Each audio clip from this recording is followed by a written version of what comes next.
Coming up next. You get a little fired up at times. A little. Not too much. It's an appropriate amount of fire, I think. You're passionate. Yes. You can tell it really bothers you when people are not being, honest and truthful about like what it's like to raise livestock. You can tell it ticks you off. Yeah. You're very observant.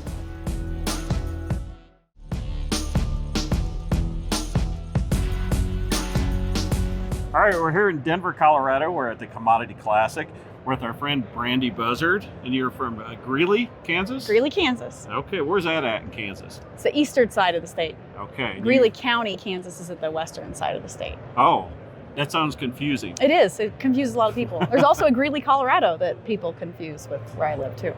I like talking to you because it's fun asking you what's your farm like, because you get offended. I don't know what it's like on the farm. I don't have one. So yes, you're a rancher. That's right. We are ranchers in southeast Kansas. So were you a farm girl? I didn't grow up on like a traditional farmer ranch. I grew up on like a hobby ranch. So we had cattle, roping cattle, horses, 4-H animals, but I didn't grow up like where we were producing food as the goal of the ranch or anything like that. Oh, you're a rodeo person. I am a rodeo person. A barrel rider? Barrel racer and a breakaway roper, yes. So how did you end up on a ranch? So I went to K-State and I knew I wanted to be involved in production ag in some way, but I didn't know what. And then probably in the beef industry, and I met my husband, and he is from a Ohio diversified crop and livestock operation, cattle and crops and things like that, and a little bit of pigs. And so we just knew it kind of synced up to do cattle. And so that's how I got on the ranch. But okay. Where'd you meet your husband? Like in a bar? Yes. Yeah. Actually, yeah. Isn't that how most people meet in college? In Kansas. Oh, okay. Well, I don't know. I only have my experience to draw from. So, yeah. What all do you raise? We do purebred Gelbvieh and balancer seed stock. So we sell bulls and purebred heifers to other producers. Mm-hmm. We do grass cattle, so run stockers. We buy those calves in like December and then run them through August and sell them then. And then we also have really expanded our freezer beef business in the last few years to sell to people around our community too. So we have like 3-pronged approach there on the ranch. I've always enjoyed following you on social media because, I don't know, you're very authentic. It's not the same old tripe, I would say. You started with, what was it, Buzzard Beat? Buzzard's Beat, that's the blog I started. Well, thank you, by the way, for the authenticity comment. I appreciate that. And Buzzard's Beat is the blog. I started that in 2009. Mm-hmm. And then it's expanded to, Facebook page, Instagram, things like that. So somebody that's never heard of it, what is Buzzard Beat? It's a blog. I mean, it's just a blog that I write about agriculture issues on. So mostly stuff that affects the livestock industry, but more focused on cattle, but also some crop stuff. Like I talk about the benefits of GMOs and how they've helped us produce more food, and a lot of like myth busting things, ag issues, ag policy, things like that. That's sweet how you're saying it. You get a little fired up at times. A little. Not too much. It's an appropriate amount of fire, I think. You're passionate. Yes. You can tell it really bothers you when people are not being, honest and truthful about like what it's like to raise livestock. You can tell it ticks you off. Yeah. You're very observant. Well, thank you. I also don't hide it very well. It's a hard observation. Oh, well, thank you. I don't hide it very well. It just happens. So. Yeah. So you're doing a show? Show, yes. It's by the same name, Buzzard's Beat. Mm-hmm. And the first, each segment is a ranch, behind the scenes ranch life. And then in the middle of each segment or of each show is like an issues spotlight, something happening mostly in the livestock industry or ag policy or something like that, just to kind of keep people updated on what's happening in the world. What was the goal of it? The goal is to show people kind of the reality of what happens on our ranch. I don't have a team editing it or following me around filming it. Like it's just me and my phone on the ranch, our family working on the ranch. But also from an ag issue standpoint, there's so much that goes into what happens on a farmer ranch, from outside powers or markets, drought, all those things that affect it. And I think it's important for people to know that it's, agriculture is a global, complex industry, and it's not just raise cow, sell cow. I mean, it's so cool because, literally, you've got your phone, you're showing what you and your family's doing on the ranch. It's just you day to day, and it's so refreshing. I just want it to be real. So I propped my most recent episode, I propped the phone up on the dashboard of the truck and videoed me trying to get a iced closed gate open. So I was like kicking the chain and Were you beating it with the cussing? camera. You can't hear that Oh. actually because I wasn't mic'd up, but you can see me struggling to get the ice off the gate. But you know, I think people should check it out. I think they really enjoy it. People love seeing other people work at what they're passionate. Even when you have stuff like an ice skate, I mean, it comes through the passion. yeah. I mean, well, I had to get it open or the cows weren't going to get hay. So it's kind of a, Well, you got to do it thing. There's that too. Yeah. Let me ask you this: what misconception bothers you about what you do as a rancher? And there's a lot of them, but one of the ones that really frustrates me, burns my bacon, is when, I mean, I see people that like just lambaste grocery store beef, right? Yeah. And say that it's not as good as, you know, beef you buy from me or from like a local butcher. And like grocery store beef comes from people like me, like from family farms and ranches. We've got, you know, under 100 cows and we are raising our calves and they go into the grocery store chain.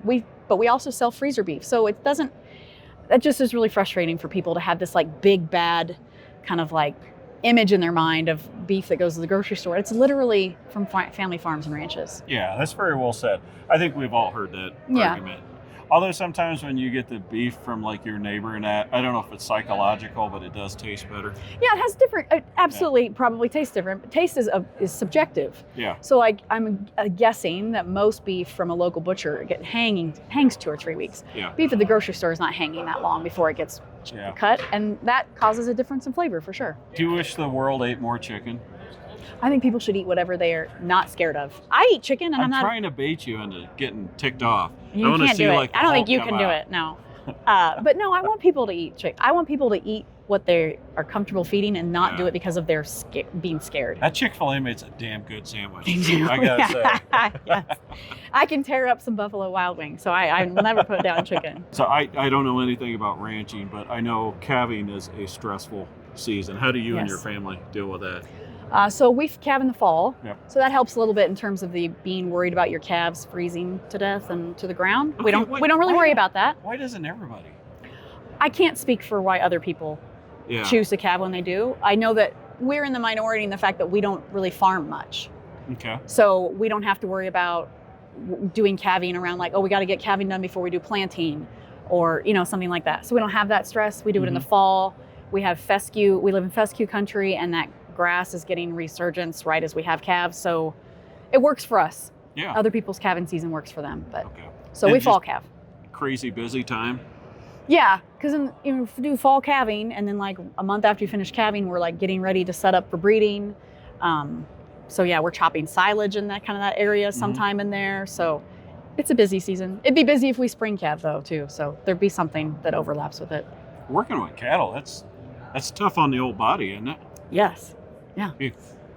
Well, I really can't blame this on cattle, but Yeah. yeah, I mean it's tough. It can be tough. You have to be careful of accidents, just like farmers that have to be careful of equipment and stuff like that.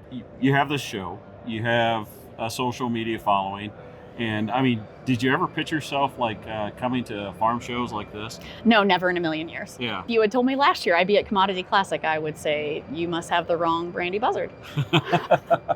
Well, was it Ag PhD Field Days? Was that your first farm show? Yes, it was. Yeah, that was just last summer. Yeah, it was July of last year. Yeah. So, and then since then I've been to the Farm Progress Show, and I'm here, and so yeah, it's fun. It's fun experiencing new things. Is it? Yeah. You got it. I'm an introvert. I gotta like try to get outside the comfort zone, but. Well, because I can imagine. I mean, you're just you and your family working on a ranch, and now, I mean, your people are standing beside you. Right. Well, we're not calving in right now. We're fall calvers, so I'm it's not not a worried huge. about your farm. I'm just worried about all of a sudden you're stuck in the middle of large crowds. Well, I've heard that there are bigger crowds in other farm shows, so this seems manageable. So this is a huge show, though. I've never been at a trade show this big, so even with as many people as here, I'm surprised at how it doesn't feel like that many people are here, I guess. Yeah. I think everybody should check out your show. Thank Where you. would they go to Go do to that? WatchAcresTV.com. And what about your other socials? Brandi Buzzard on Instagram, Facebook is Buzzard's Beat, and the blog is Buzzard's Beat. It's all cohesive branding. Is that your real name? It is. That's convenient, isn't it? Yeah. I have a show and it's got the same as my name. I don't know how that worked out. So. Well, I mean, because people won't forget it. No, it's hard to forget the name Yeah, Buzzard. it's a bird that eats carrion. Sure, yeah. It's also a loud redheaded woman, so that helps too. I really enjoyed watching you, and I'm really happy for all your success. So Thank you. Thank you for talking with us today. Well, my Really pleasure. appreciate it. Yeah. Appreciate. Oh. That's the first one. I'll try. No, You're the I first don't want person. it. Don't squeeze hard.